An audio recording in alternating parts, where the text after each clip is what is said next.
Hello everyone, my name is Sanmay Gurau and this is a video addressed to the task of making basic banking app on Android. This task is done in accordance with the Sparks Foundation's graduate rotational internship program. I have used Android Studio to create this app. Programming languages used are Java and XML and Mobile SQLite for the database. The code is available in GitHub and the link is given in the description.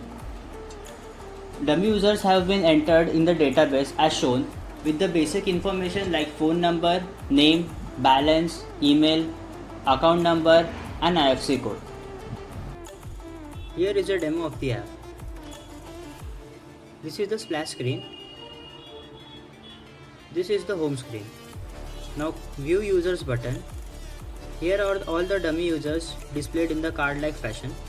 On the top right corner, we have transaction history button. Here all the history of the transaction will be shown.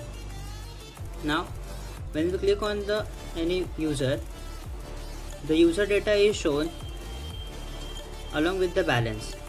Now to start the transaction, click on the transfer money button, enter the amount we want to transfer and click on send. Now we have to select the receiver. Let's select Daniel. Now as you can see, we have successfully transferred 500 rupees to Daniel.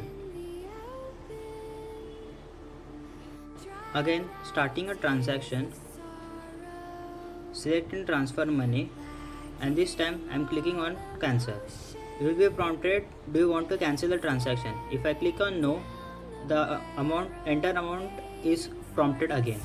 Now again click on yes. The transaction is cancelled and it is displayed as failed. Now selecting a sender, clicking on transfer money, entering the amount to transfer, clicking on send. Now without selecting a receiver, click on back button. You are prompted, do you want to cancel this transaction? When you click on no, it goes away, and when you click on yes, the transaction is cancelled and it is displayed as failed. If you are watching this on LinkedIn, comment down below what you think of this app and what else can be improved. Thank you.